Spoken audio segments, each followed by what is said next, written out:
भारताच्या केंद्रीय निवडणूक आयोगानं 19 फेब्रुवारी रोजी भारतातील 22 राज्य आणि केंद्रशासित प्रदेश यांना SIR नोंदणीसाठी निर्देश दिले. मात्र सामान्य जनतेलाच माहीत नाही आहे की SIR नोंदणी नेमकं आहे तरी कशासाठी. आणि त्या प्रश्नांचं उत्तर देण्यासाठी माझ्यासोबत आहेत सध्या बीड जिल्ह्याच्या SDM कविता जाधव. मॅम, स्वतः मी एक जर्नलिस्ट आहे, पण खरं सांगायचं झालं तर मी एक नागरिक पहिल्यांदा आहे आणि स्वतःहून मलासुद्धा माहीत नाही की ही SIR मॅपिंग आहे तरी कशासाठी. ह्याचा उद्देश फक्त एवढाच आहे की कोणताही पात्र मतदार यादीतून वगळला जाऊ नये आणि जो अपात्र मतदार आहे त्याची वगळणी होण्यासाठी. ह्याच्यासाठी आपल्याला हा कार्यक्रम सुरू आहे. ज्यांचे 2002च्या मतदार यादीबरोबर मॅपिंग झालेलं आहे, मग ते त्यांचे आई वडील असतील, आजी आजोबा असतील यांच्याबरोबर, तर त्यांची आपल्याला आवश्यकता राहणार नाही. पण ज्यांचे मॅपिंग झालेले नाही काही ह्याच्यामुळं, तर त्यांच्यासाठी जे आयोगाने दिलेले आहेत त्या पुराव्याच्या आधारे घेऊन सुनावणी आपण त्यांना जे पात्र मतदार आहेत त्यांना मतदार यादीमध्ये आपण घेणार आहोत.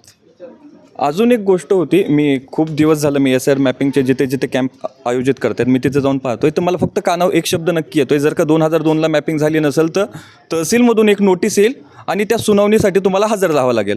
अर्धी सामान्य जनता तर तिथेच घाबरते आणि अशी डोकावून जाते की डायरेक्ट ठीक आहे आम्हाला मतदानच नाही करायचं. नेमकं ही नोटीस आहे तरी कशाची आणि ती तहसीलमधून काय येणार आणि हे कशासाठी केलं जाणार आहे?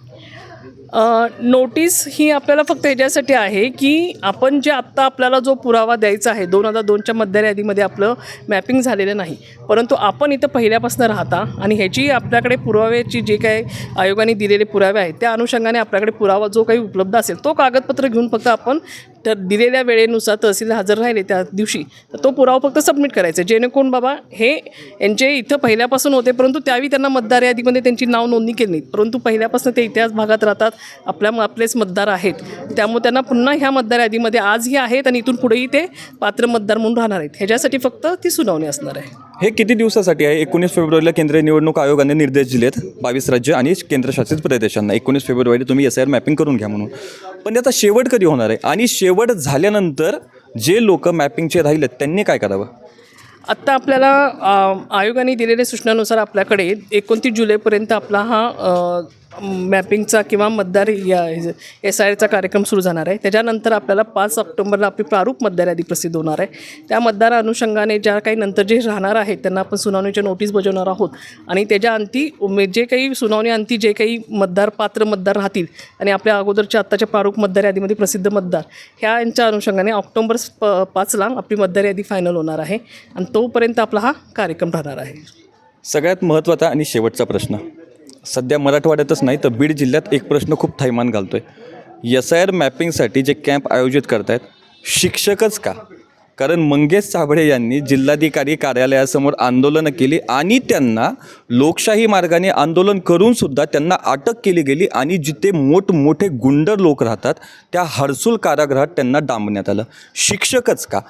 अजूनही एक प्रश्न, परळीमध्ये स्वतः मी तिथे ग्राउंड रिपोर्ट केला, ते लेकरं 10वीच्या आतले लेकरं, आम्हाला शिकवायला शिक्षक नाही आहेत म्हणून त्या लेकरांनीसुद्धा बाहेर ठाण मांडलं होतं. शिक्षक का?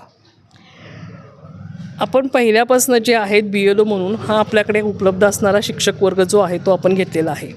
आता ह्याच्यामध्ये गेले वर्षभर आपण ह्याची पूर्वतयारी पण करत आहोत. त्यावेळी जो BLO पहिल्यापासून आहे त्या यादी भागाचा त्या BLOने अत्यंत काही चांगले काम केलेले आहेत आणि त्यामुळे आपण त्यांना तसेच कंटिन्यू ठेवले.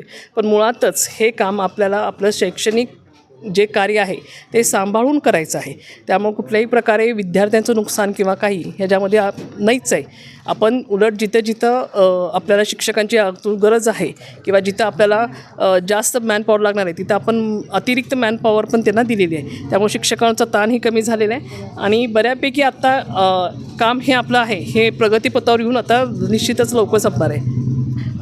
एकंदरीत सांगायचं झालं तर बिहारमध्ये मागच्या वर्षी विधानसभा निवडणूक झाल्या होत्या आणि त्यावेळेससुद्धा SIR नोंदणीचं सगळं हे जे प्रारूप आहे ते चालू होतं. पण बिहारमध्ये SIR नोंदणी झाल्यानंतर ती जी प्रक्रिया आहे ही वादाच्या भोवऱ्यात सापडली होती. आता सध्या महाराष्ट्रात देखील SIRची प्रक्रिया चालू आहे, पण ही वादाच्या भोवऱ्यात अडकणार का हे सुद्धा महत्त्वाचं ठरणार आहे. कॅमेरामॅन मुकुंद शिंचकर सोबत मी बाला शिंदे आणि मी सध्या आहे प्रभाग क्रमांक 25मध्ये.